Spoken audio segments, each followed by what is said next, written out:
संदर्भात आणि त्यासोबत प्रभाग क्रमांक 8 मधल्या ज्या काही समस्या आहेत त्या समस्या संदर्भात आपण निवेदन दिलं होतं, परंतु अजून त्याच्यावर पाहिजे तशी काही कारवाई झाली नाही. आपण म्हणाला होता की 2 दिवसामध्ये त्यावर काहीतरी कारवाई करतो, परंतु अजून अशी ठोस काही त्यावर कारवाई झालेली नाही. सर सगळ्यात महत्त्वाचा प्रश्न आहे की नदीनं पुरानं काय झालं पाहिजे, हे ज्या लोकांची कास्तकारांची जमिनी तिकडे आहे सध्या नदीत पाणी एवढं नाही, जे पुलं म्हणजे पाईप टाकले होते सगळे पाईप गेले होऊन त्या लोकांना साहेब फिरत जात नाही. पाईपच टाकेल. अतिवृष्टी ज्या दिवशी अतिवृष्टी झाली 2 दिवस आमचे शेतकरी अलीकडे होते, काही जणांचं म्हणजे होता आवडत नव्हता, काही जण मोठे तिकडे पाणी पाजायला माणसं जातो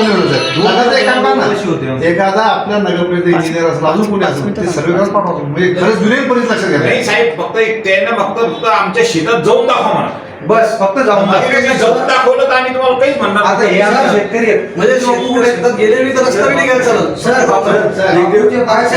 आम्ही 2 जण त्या नदीत वाचतो सर. मी स्वतः आहे. हा माणूस आहे आता याची जमीन तिकडे याच्यात दोन्ही बाजू हे माणूस या माणसाच्या कमरत रोड आहे. ठीक आहे. प्रभाग क्रमांक 7 मधील राऊत यांच्या घरापासून ते जांभूळपर्यंत रस्ता काढून नाल्या करणे व नदीवरील पूल बनवणे. हा त्या दरम्यान ओढा पण आहे साहेब एक छोटासा, त्यावर पण छोटा पूल. 17 हा कुठला म्हणतो मला असं दिला ते आता मग काय गोदरेज जुना रस्ता आहे.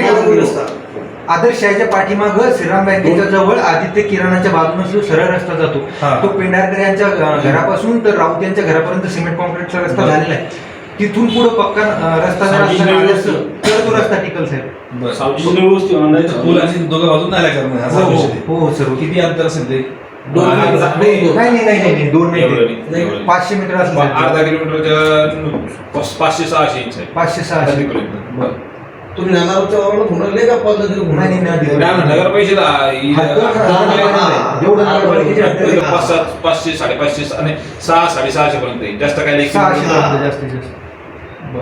नगरपालिकेच्या हद्दीत साहेब वारंवार आम्ही खूप परेशान. आम्ही इतका त्रास सहन झाला साहेब. आता आमचे त्रास सहन करायचे.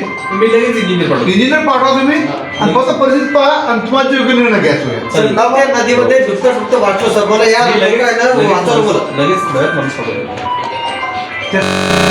जो नाला आहे आम्ही मागच्या वेळेस सांगितलं होतं की जाफराबाद रोड लगत जो जुना नाला आहे तो जुना नाला बुजल्यामुळं किंवा त्याची देखरेख व्यवस्थित न केल्यामुळे काय होतं, ते जे येणारं पाणी त्या पाण्यामुळे कृष्णनगरमधल्या घरं हे होतात, प्रभावित होतात. वाल्मिकी नगरमधले घरं प्रभावित होतात आणि चिंच परिसरामध्ये जे आपण यावेळेस बघितलं की पूरजन्य परिस्थिती निर्माण झाली, हे त्या नाल्याचं पाणी येणारं जे वरतून येणारं पाणी आहे त्या अगोदर आमराईमध्ये सोडलं जात होतं जेणेकरून ते त्या ओढ्यामधून जामवंती नदीला मिळायचं. तर ते पाणी गावाच्या बाहेर जायचं, परंतु आता ते पाणी नाला बंद असल्यामुळे ते पाणी गावात शिरू राहिलं आणि खूप कठीण परिस्थिती निर्माण होत राहिली.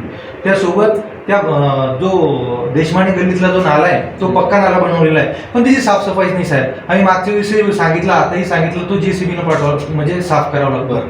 त्यासोबत काही ठिकाणी जे आहेत ना कृष्णनगरमध्ये फक्त 20-20 फुटाचे रस्ते आहेत, त्या रस्त्यामध्ये त्यातून मधातून नाली म्हणजे हे खणलेलं आहे, पाईपसाठी खणलेलं आहे, त्यामुळं तिथून चालणं खूप कठीण होत आहे. तर हे जर सध्या तात्पुरत्या स्वरूपात ते थोडं सपाटीकरण जरी केलं तरी वाहतुकीसाठी तो रस्ता चांगला होतो. दुसरा विषय असा आहे साहेब की AB केबल त्या संभाजीनगरमध्ये बऱ्याच ठिकाणी झाडे लावलेली आहेत साहेब. आपण काही आम्ही लावलेले आहेत, काही नगरपालिकेने लावलेले आहेत. असे ते झाडं रस्त्यालगत लावलेले आहेत, तर ते जे तारा आहेत इलेक्ट्रिकचे त्या तारांमध्ये त्या डागी जातात. नगरपालिका असेल किंवा MSCBकडनं ते छाटणी होती, परंतु विषय असा आहे की तिथं अजूनही काही डागा आहेत ज्या तारामध्ये आहेत. उदाहरणार्थ देशपांडे साहेबांच्या समोरचा जो गल्ला आहे आणि PSI पाटील साहेब त्यांच्या घरासमोरचे जे काही झाड आहेत ते अजूनही तारामध्ये आहेत. यामुळं स्पार्किंगचा धोका त्या ठिकाणी निर्माण झाला आहे. तर कृपा करून जर आपण AB केबल जर त्या ठिकाणी जर त्या वार्डामध्ये टाकलं तर झाडाचंही नुकसान होणार नाही, वारंवार नगरपालिकेचाही खर्च वाचेल. अशा पद्धतीने आमची विनंती आहे सर. आणि जाफराबाद रोड लगत लुंबिनी नगरमध्ये सावळे सरांच्या घराच्या बाजूनं जो रस्ता होता तो पलीकडे सिमेंटचा रस्ता झालेला आहे, परंतु त्या नाल्यामध्ये पाईप टाकला होता साहेब. तिथं कच्चा रस्ता होता, अर्धा रस्ता पूर्ण वाहून गेला.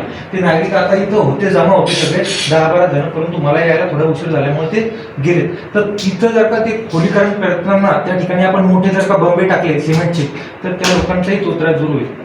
हे तातडीचे काम आहेत साहेब. प्लीज आपण या ठिकाणी लक्ष देऊन आणि एक मच्छरासाठीची फवारणी केमोफॉस मला वाटतं आपण मागच्या वेळेस फवारलं होतं, पण त्यासोबत अजून काय जी फवारणी करता येईल मच्छराची याच्यासाठी तर ते आपण एकदा निश्चित आपण एकदा बघा चालेल. आणि आपल्या काही कर्मचाऱ्यांना वाटल्यास सर्वेकरांना पाठवा साहेब. नाही आजच पाठवतो मी काय हे तर हे पुलाचं- हे साहेब हे जुने प्रश्न आहेत. एक जण बोला ना सगळे बोलतच ऐकू येईल. हे दोन्ही कामं साहेब खूप तातडीचे हो. की तर याच्यामुळे मी पाठवतो जे लगेच. झालेले नुकसान या लोकांचं शारीरिक नुकसान कायमचं आलेलं अपंगत्व हो. हे आता तुमच्या समोर लोक उभे आहेत. हे मारता मारता वाचलेत हे आणि यांची मिसेस अशा बऱ्याच केसेस आहेत साहेब. ठीक आहे मी आजच पाठवतो काय अडचण नाही. चल धन्यवाद साहेब. आजचा हा जे निवेदन या ठिकाणी दिलेलं आहे त्या संदर्भामध्ये काय सांगा? या निवेदनासंदर्भात एकच सांगू इच्छितो की प्रभाग क्रमांक 7मधील जामवंती नदीवरील पुलासाठी आपण बऱ्याच वर्षापासून निवेदनं देत आहोत. शासन दरबारी यावर कुठलीच कारवाई होत नाही.